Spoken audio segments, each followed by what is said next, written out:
Hey guys, what's going on? Welcome back to the YouTube channel for another replay analysis here. Today we're actually going to be doing a 1v1 replay analysis. I get very few 3v3 analysis. I get a lot of 2v2s, but 1v1 is probably the most rare gem of replay analysis that I ever do. So we're doing an analysis 1v1 for a Diamond 3 player named Fuse. He is Grand Champion 1 and 2s, which makes sense.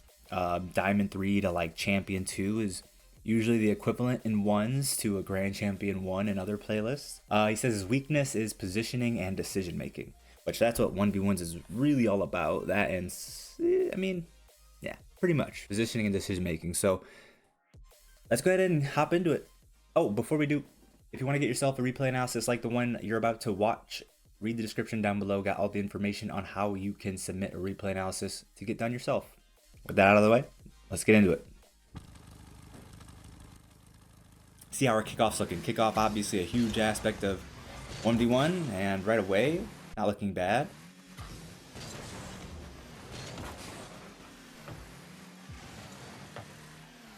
Nice, all right. Okay, I like that we're not overcommitting for a shot there. Gonna make an aerial play, so we're setting ourselves up for an aerial play. I'm okay with that so far. That may change in the future. But right off the rip, so one thing I'm going to point out now, just because no better time to point it out, in 1v1, you want to vary up your plays, right? You don't want to always make ground plays, and you don't want to always make aerial plays, because then you become readable, and you really want to keep your opponent guessing on what you're going to do, right? If every single time that you have the ability to make an aerial play, you opt instead to make a ground play, your teammate or your opponent's going to start reading that, and they're going to be able to start preemptively challenging you and not respecting the fact that you can make an aerial play, not giving you the space that you're maybe hoping for, because they can read that you're about to start a dribble because you've been predictable. So I say that I'm okay with you taking the aerial play there for now, because hopefully next time you're in that position, you switch it up and you make a ground play. We'll see. Okay.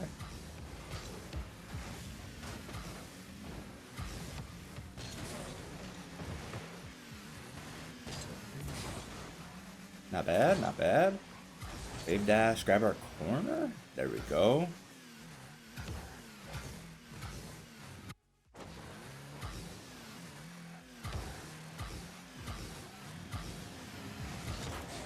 Yeah, so our first touch here isn't super great, right? It's kind of awkwardly, it's kind of awkward how this ball interacted with your car there. I think it's because your car was partially on the ramp when you touched it, so you're kind of pointing downwards, so you don't get really the pop up on the ball that you would expect to get, right? Normally, if you're flat on the ground and you drive into this ball like you did, I think you pop it up a little higher, so you can actually get underneath the ball and be in a threatening position. But I think the fact that your car is slightly angled downwards is why you didn't get that pop, and a little unfortunate there. Because if you get that pop and you're able to get under the ball, you're in a really good position here. Fortunately, you're just not afterwards. Gonna try to play for the fake in that position. I see at least you're able to stay on it and take a 50. Don't be afraid to change your plan as well, you know, right? Like, don't be afraid to see, like, okay, crap, I messed this up and I don't have time to try to get back underneath it, because he will be able to challenge me in that time that I'm trying to set the ball back up on my car. Don't be afraid to, like, say, okay, reset, I'm gonna hit this ball this direction, I'm beating him, I'm still maintaining this possession of the ball. If I do so, I can grab the boost, make an aerial play, cut it in field, whatever. So don't be afraid to change your approach on the fly if you didn't get the setup that you were looking for.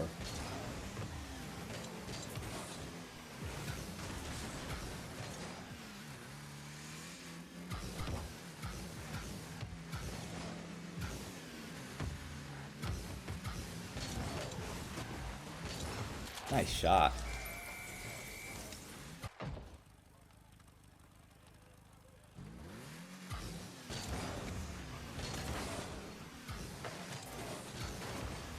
Ooh, got a little help from our opponent there.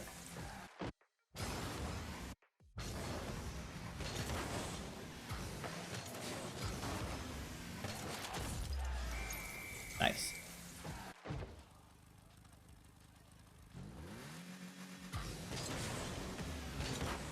Okay, kickoff was a little bad there, but fortunately so was our opponents. If he hit that ball, he was gonna hard dunk you. I think you know that.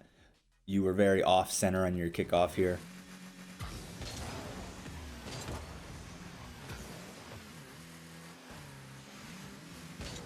We always, I'm gonna point this out for other people. So we always want to be trying to make contact with the center of the ball, and you from there have the decision of, do you want to do what's called a hook kickoff or a push kickoff. A push kickoff is when you are trying to push the ball through your opponent, through to their end, right? So you're starting in your back left and you're trying to push the ball just straight ahead to their right side.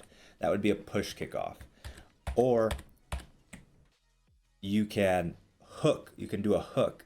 So you're flipping in this direction, hence why it's called a hook. See how I made a hook shape? So you're approaching and you're flipping in this direction, trying to force the ball in this area.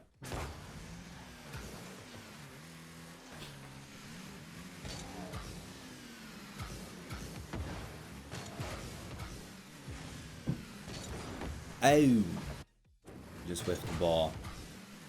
Not much to be said about that. Just a pretty bad whiff. He might score off of it. He doesn't yet. Good job. Okay, how do we play this out? Okay. So, let's see.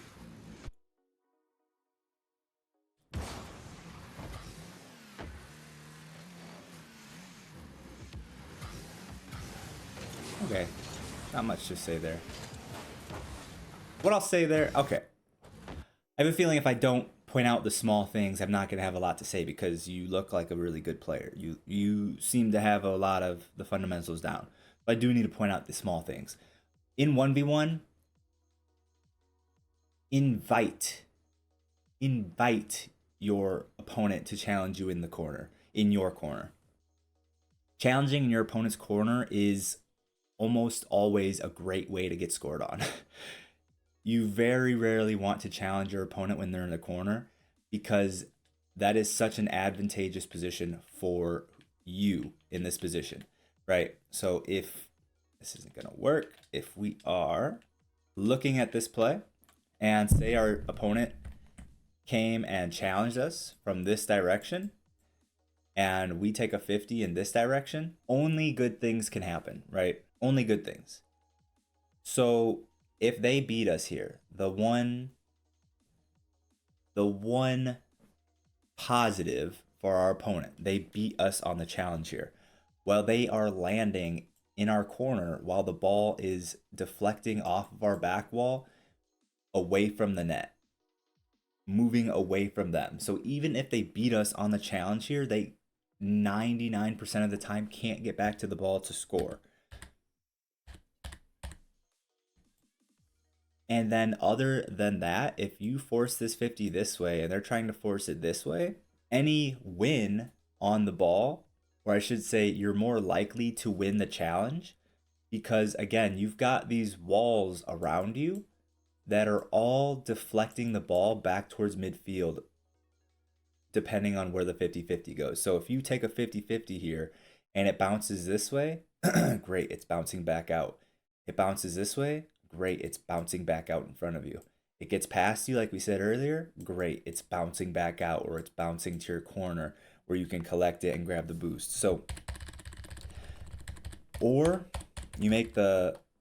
you catch them being too aggressive for the boost, you're in a position where you can just go for the ball and they overcommit for the boost and you score. That happens a lot in 1v1 as well. So if you're in the corner and your opponent wants to 50 you, take it every time. And if you can bait your opponent to taking a 50-50 with you in the corner, again, bait it every time, take it every time. It's a 9 out of 10 times you're going to come out on top of that. So we make this touch here to sort of set ourselves up, which is not a bad touch at all. This is a really solid touch to set the ball up in front of us. results in a pretty good play. I'm just pointing out things that maybe you haven't thought about or maybe haven't heard before in 1v1 so that you can use that information to your advantage. Okay, definitely would be not going for the pinch here. I mean, it's just not as high of a percentage play as grabbing your boost, and I think actually you can just grab the boost and make this a goal. I think if we actually just grab this boost and chip the ball down, we score. If we grab this, secure the boost, you almost always want to prioritize securing the boost. An opponent with no boost, when you have boost, is not a threatening opponent. So as soon as you get this boost, again, you can chip it down in the direction of the net. I think past him, I don't think he can stop you from making that play, honestly.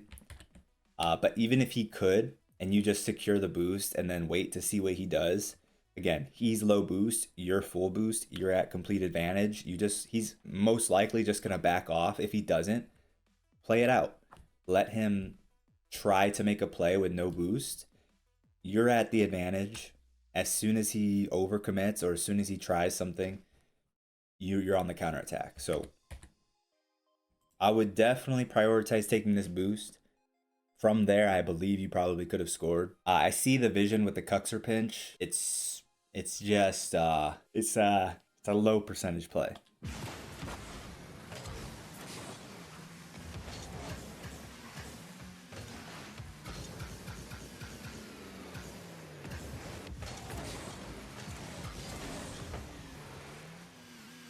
You are doing a good job of switching up your aerial versus ground play so far. Is he gonna turn this in? He is.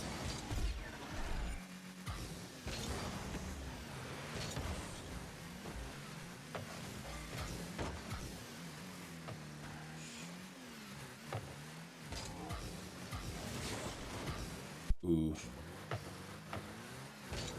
So obviously hindsight is 2020. But this was a really slow challenge by you. Really floaty challenge. Not very threatening for Kratos to deal with. Honestly, I would just wait back wall here. Just wait, right? At this moment in time, if you're just waiting, facing the net on your back wall, if he shoots, you can react to it. If he brings the ball low, you can react to it, right? You're sitting here, just facing this direction. He lets the ball come down, doesn't shoot, tries to dribble. Maybe he's got it on his hood for a flick. I mean, this is not, don't get me wrong, this isn't a great position to be in. You are sort of at his mercy here. Your only mistake here was that your challenge was just very slow. So if really his best option here is probably going to be to take it on his hood. Either take it on his hood for a flick, or by putting it on his hood, he gives himself options and it makes your life harder, right? He can flick it, or he can drop it for a low 50. He can drop it for a low shot. So getting it on his hood is going to make your life most difficult. He could also just try to shoot, because shooting here doesn't overcommit him. Even if you save it, he can quickly rotate out. So you're not in a great spot here for sure. All I can really say is just a bad challenge. Just a slow challenge. You got punished for it.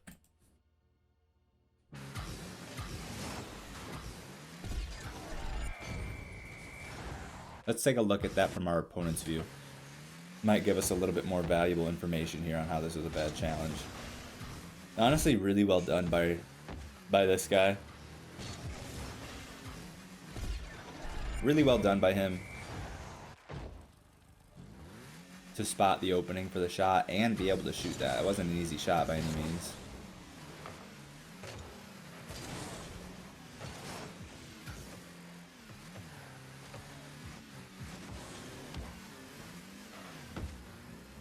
Okay.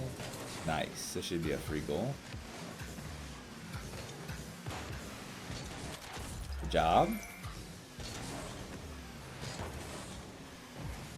Okay, again, I'm gonna point out small things, because there's not a lot to point out otherwise. Kickoff variation at this rank is something that not many people have. So if you, again, just like I said earlier with varying your plays, varying between aerial plays and dribbling plays to keep your opponent guessing, the same thing applies to kickoff, and is actually almost more valuable than varying your offensive plays, because if you can vary your kickoffs, right? You throw in fakes, you throw in a wave dash kickoff where you're single jumping into the ball and wave dashing on the landing. I don't mean the wave dash kickoff where you do a wave dash on your approach to the ball.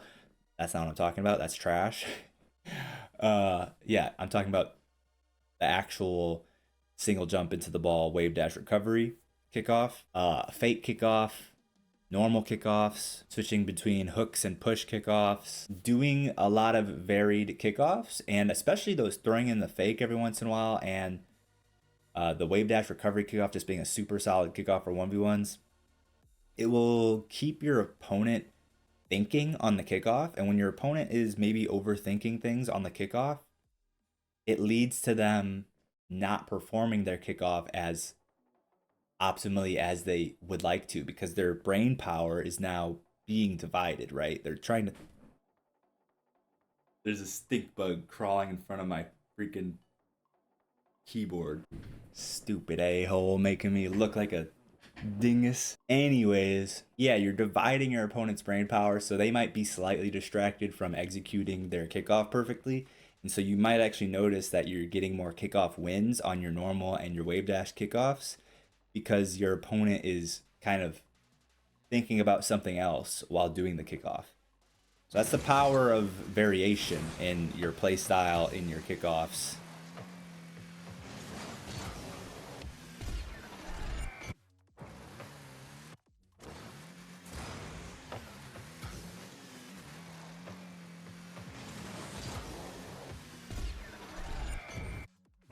That was savable.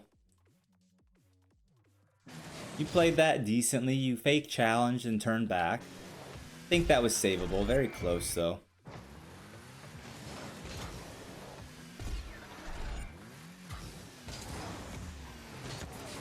Nice. Ooh, that's a shot right there. That's a missed shooting opportunity. So this one, yeah, I mean, you're going to be uncontested for this shot. You should definitely be prioritizing taking a shot here. I don't know what possessed you to go for the mid boost. So far in the game, whenever you've won a kickoff like this, you've been actively trying to shoot it. So I'm not sure why you didn't here. I think that's a free goal. A show. Good demo. Turn it in. Get it going. Nice.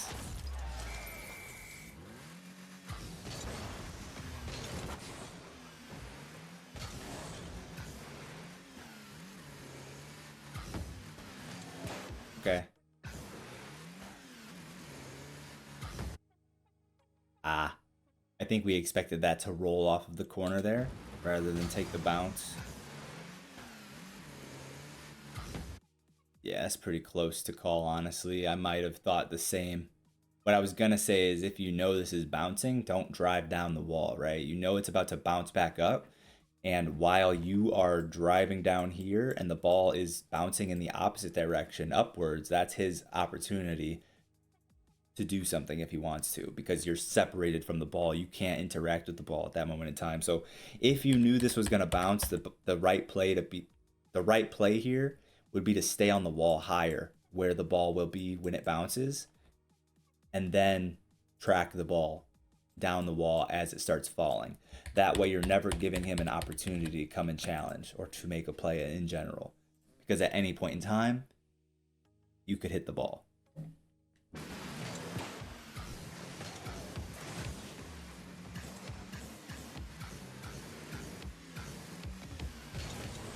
Ooh. Close. So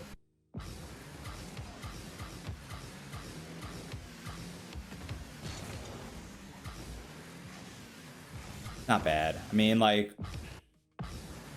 go back one more time.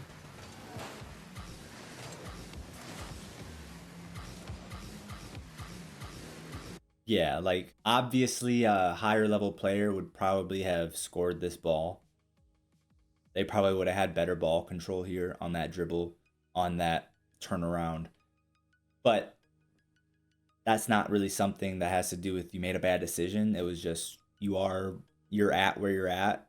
You can't magically make your mechanics better instantaneously. That'll come with time. That was a tough ball to turn in because he recovered very quickly. And at this point in time, you realize, okay, if I shoot, it's not the most threatening shot. There's a pretty good chance that he saves it. So you opt not to shoot it. I respect it. Wait for a better opportunity.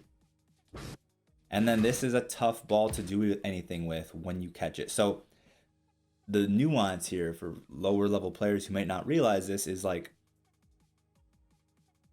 he can't catch this ball smoothly here because he knows that the way that he could catch this smoothly back in that position, if I go back just a little bit, right? The best play that he could do here would be to catch this ball on the hood of his car for a flick to the right. And at this angle, again, unless you're like a pro, the only people that I could see pulling this off would be like a pro player. And obviously, none of us here are pro players. A pro could probably catch this and get a perfect flick in this area. Anybody else, if you try to flick this to the right in this position, you're going to overshoot it, not going to score. So he knows this. That's why he doesn't try to execute that, and that's really the only play that he can smoothly go for in this position. So he's just trying to do something else, just trying to do something, make some sort of offensive play, just at this angle, at this positioning, with this small of a run up to the net. You don't have a lot of options, honestly.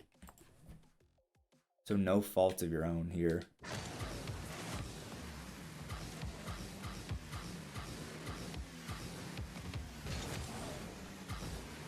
It's a good attempt. Good confidence to take that touch, and you get rewarded for it. It's a very confident touch there. I like that. A lot of people would be too afraid of taking that touch.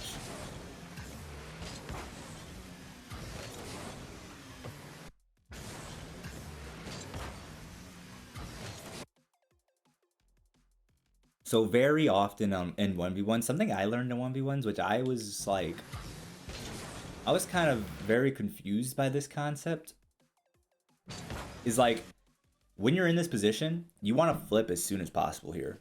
Like, you're racing your opponent to the boost here. The person who flips first is going to get to this boost first. It's a weird thing. Like, I used to think, okay, let me build some momentum on my car by driving and then flip. My flip will be faster. But it doesn't work out that way. If you've got two people perfectly lined up with each other, racing for this boost, the person, like, and say we both have boost or we both don't have boost, either one, the person who flips first is actually going to get there first. So you don't want to have the mindset of, let me get up to a certain speed first and then flip and I'll get there first. It's weird, but if you've ever played like a decent amount of 1v1s, you might have picked up on this. I would always get beat to this boost like you do here, and I'm like, what the heck? How is this happening? So I just started flipping as soon as possible. So as soon as you land, if you know that you're trying to secure this boost, flip early. Flip as soon as you land. That's going to be the fastest way that you can get to this and secure it. Now, if you flip now, you're beating him to this boost. Because you hesitated on that flip, it allowed him to come and beat you to the boost.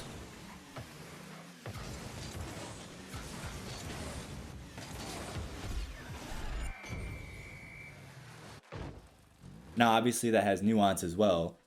You got to make sure that securing the boost is what you want to do, right? If you get caught flipping for the mid boost, but you didn't realize that if you go for the mid boost, the ball is going to be in a scoreable position for your opponent, that's where you'll get punished.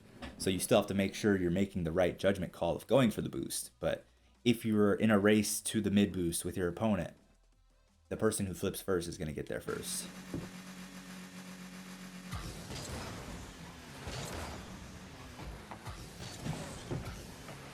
Okay, just messed up our kickoff. I mean, I could try to see how we messed up.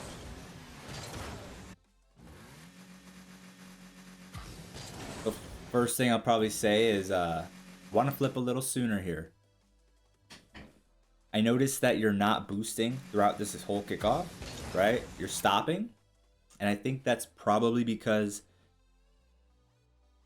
of this mistake of not boosting soon enough. So what you want to do is, what I do is, as soon as the front of your car hits this boost pad, you want to start your flip. You should be flipping. Notice the timing of your flip.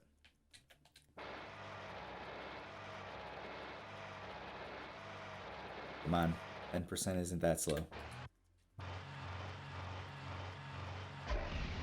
Okay, boom. Notice how your flip starts past that boost. I want your flip, as soon as you start moving, start flipping. So it's more one solid movement. I actually take the time to go show it in free play really fast. I haven't played it all yet today, so if I mess up, don't flame me. All right, see where I'm at?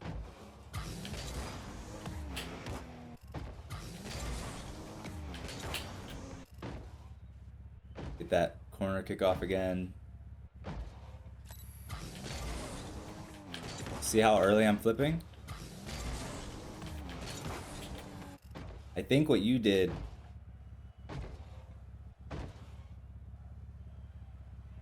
was you took this time to turn out and then flip. If I go back to that same spawn,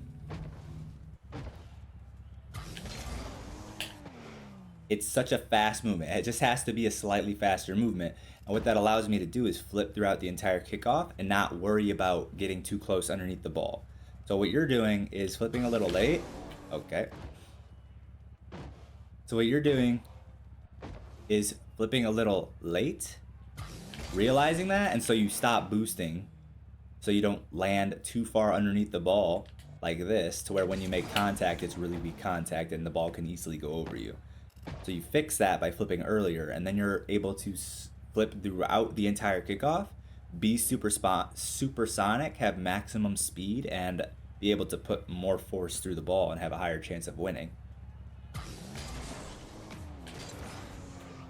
I'm also recording right now. My game runs a little slower when I'm recording.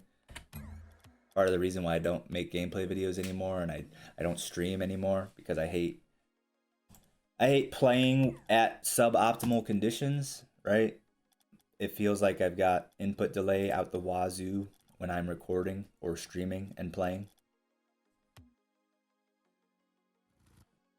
So some of those examples weren't the best, but you get it, I think. Gotta flip earlier. That way you don't have to stop boosting in the middle of your kickoff and not reach supersonic speed. What kickoff are we on? Okay, got that. Is it this one? Here we go.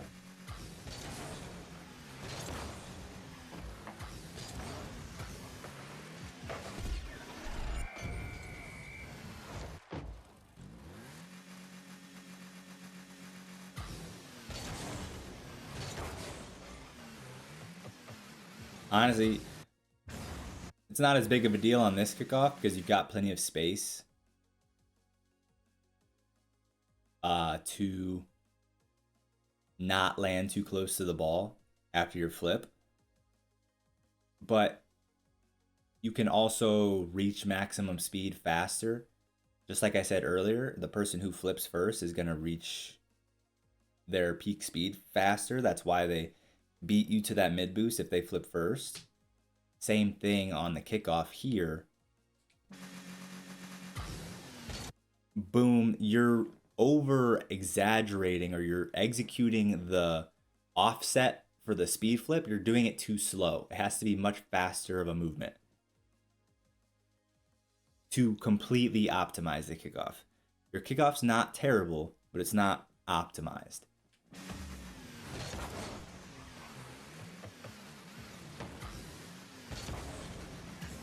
Watch a pro player do a speed flip kickoff. Seriously, go watch like somebody's gameplay. You'll see how quick the motion is. I think you got a pretty good look at it during my training example as well.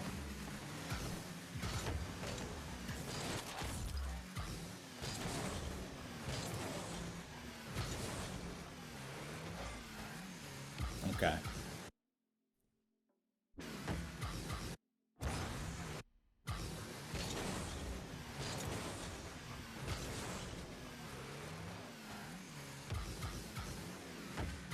It's not bad. It's not bad. What I was gonna say is this is a close call. It's hard to say whether he's gonna be back in time. Say that you understand that he's gonna be back in time. Don't be afraid to hit the ball not towards your opponent's net. Big, big, big concept of 1v1s that really separates a lot of players in 1v1 is not being too eager to score, not being in a rush to score. And you can outplay a lot of players by taking touches around them. So everybody at around this rank, or a lot of people, especially at lower ranks, expect every touch to be towards their net. They expect every touch that their opponent makes to be a touch trying to score or trying to put them in a scoring position. So if you catch somebody challenging you, and you actually take a touch laterally across the field, not towards their net, but just laterally, you can beat a lot of players that way. And in this case, I was going to say, if you know that you're not going to be able to turn this ball in time before he's back, don't be afraid to take the ball back this direction. Take the ball into open space, grab the mid-100 boost, utilize that space, and try to outplay your opponent. There's no point in, like I said earlier, if your opponent takes a challenge with you in their corner, they are very highly likely to win it. And you recognize that. That's why you don't force this shot after you see that he's back. But try to think 3 steps ahead, right? If you know that your opponent's going to get back in time, which I'm giving you the benefit of the doubt here. This is a hard play to decide whether he's going to get back in time. Almost looks like you do have enough time to score this. But if you know that you're not going to be able to score it, don't waste your time trying to make a play in your opponent's corner. Take it out into open space, take the ball back, utilize the space that you're creating to make a more effective play. That's more so advice for everyone watching. I think that was a very close call to tell whether he was going to get back or not.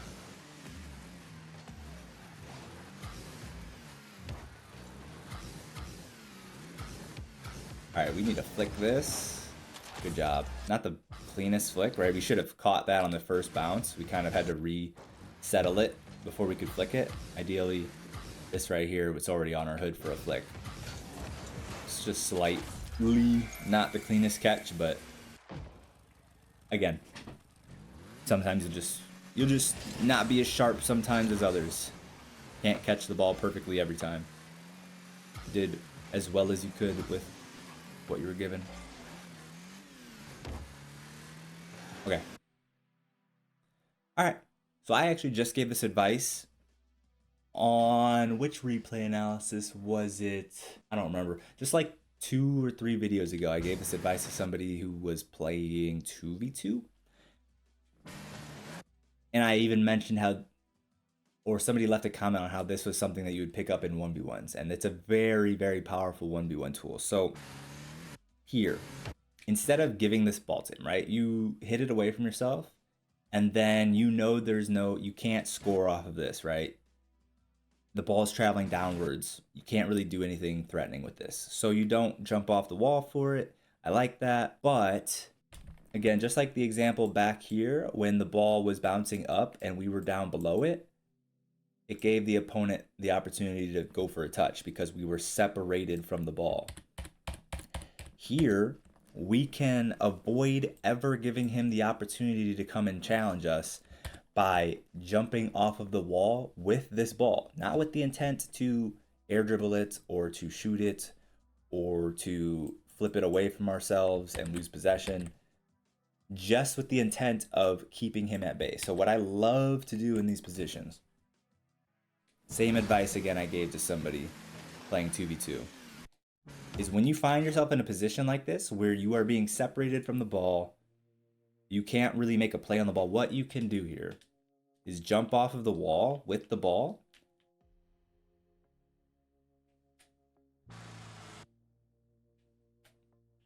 staying close to it, maybe you don't jump immediately. Maybe you stay here, and then as it gets about here, you jump, right?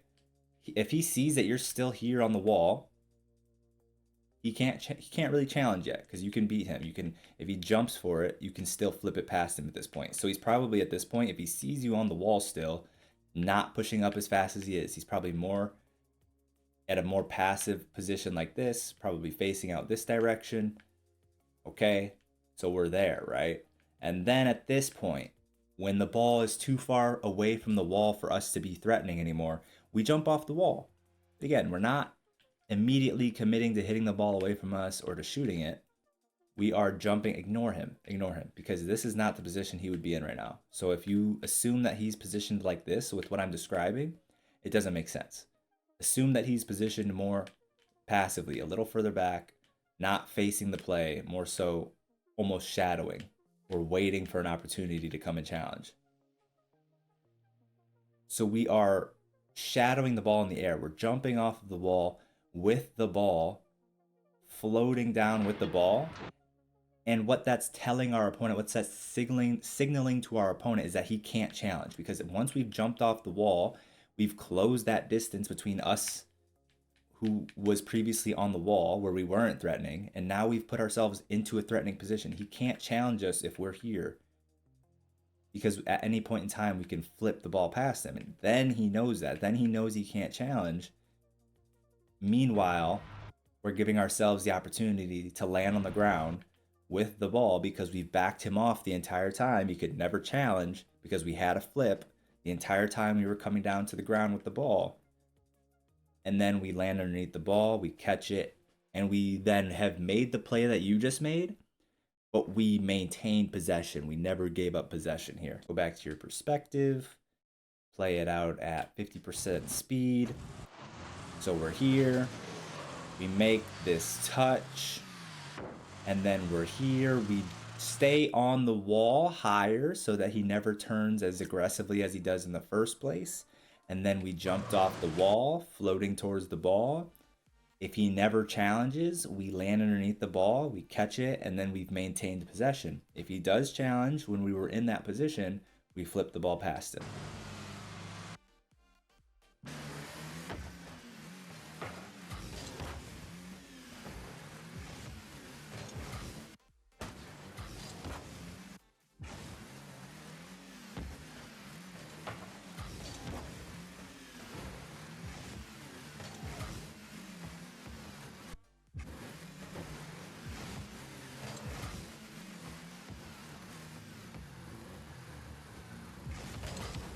Nice.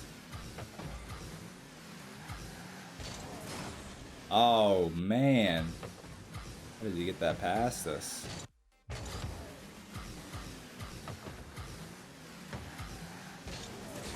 It's a really good flick by him. Honestly, like, not a whole lot to say here. The only thing that you can maybe say here is get a touch on this ball before you go for the boost. Jump up. What you can do in hindsight, again, in 1v1s, I don't do a ton of 1v1 analysis, but maybe something that is more true in 1v1s and their analysis is it's more so about hindsight and learning from what happened rather than sticking to a general rule of thumb like in 2v2 or 3v3, which in 2v2 and 3v3 you can just really stick to like general rules. And 1v1 general rules are they're still general rules, but I think there's a lot more situational circumstances. In 1v1 you just kind of got to learn from them as they come. So here you could maybe say like jump up, get a touch, and simultaneously while getting that touch land your car downwards facing this way, so that way you're getting the touch, clearing it out of the only dangerous position. Like we saw our opponent, this was his one opportunity that he could outplay you here, and he took it and he ran with it. He did a very good job here. The only way you can avoid that is, again, jump up, get a touch, simultaneously facing down this direction as we land on the wall and securing the boost then. But I cannot say that I would not have done the same thing you did.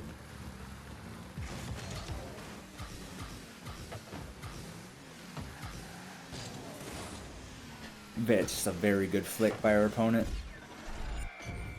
keeps it just perfectly in the right position where you can follow it up.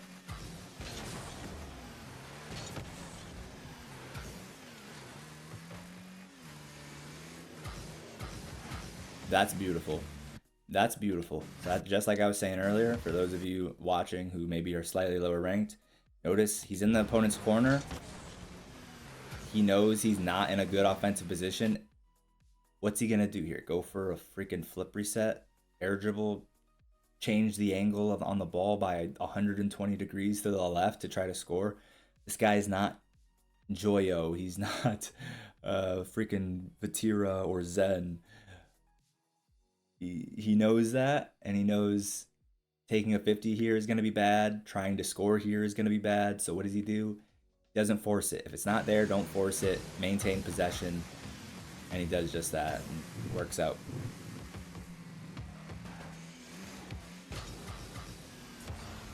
Okay. So that I don't like. We've got 20 seconds. We're up a goal. And we're making a very ambitious play that's going to use all of our boost and probably give away possession. So not the smartest way to play out our last 20 seconds with a 1-goal lead. Probably just want to, again, just like I was saying, very effective play in 1v1. You make this touch, it's not the best touch. Kind of separates us from the ball here.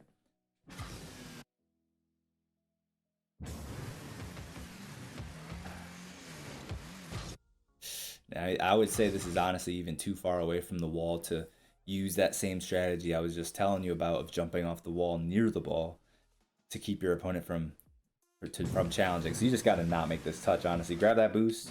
Don't make this touch out towards midfield. You can make the touch towards the wall. You can not hit the ball so that it just comes back down. Either of those, you are able to stay with the ball without overcommitting. But this play, it sort of forces you into this position because at this point in time, you could drive back down to the ground and then get ready to aerial to try to meet him if he tries to aerial. That's about the only other maybe good play that you can make here. That's not a smart play to be doing with 20 seconds left up a goal. Look at that, it works out. Who am I, right? If I was your opponent here though, and you do that, I'm catching this ball. I don't know why he's flicking that. He should just be dribbling this out to open space to punish you for this, right? We catch that. We don't flick it. We have plenty of space to catch it and get it moving in this direction. If he's fast enough, he can turn it in for a goal. At the very least, he maintains possession for the final offensive play of the game, probably, to try to score. So your opponent sort of fudged that up for no good reason, but the point still stands. Be smart when the game's winding down and you have a lead. Don't throw that lead. Don't play too defensive, right? You don't want to invite them to tie it up, but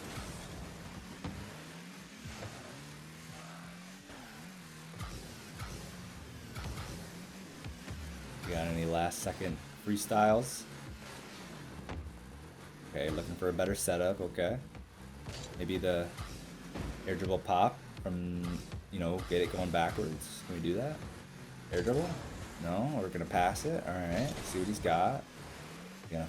He's not gonna breezy. I respect it. That was a good breezy. All right, so that's the game. Honestly, it's a lot of really small things. Your GC1 and other playlist, Diamond 3 right now in 1v1s. Could easily see you reaching champ. I could easily see you reaching champ 1 and getting very close, if not into champ 2,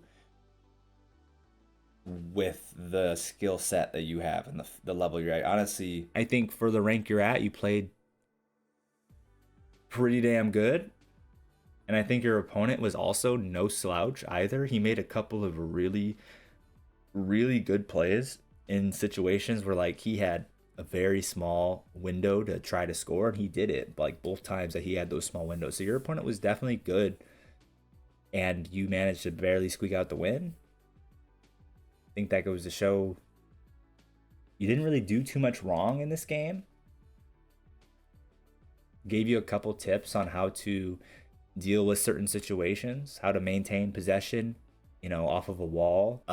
Gave the advice of almost never challenging in your opponent's corner, or always taking a 50-50 with your opponent if they want a 50-50 you in your corner. So yeah, I hope you learned something from it.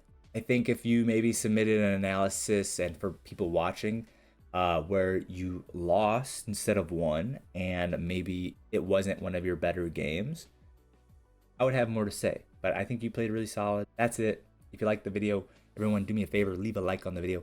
Can this video hit 20 likes? Can we make a small, modest goal of 20 likes?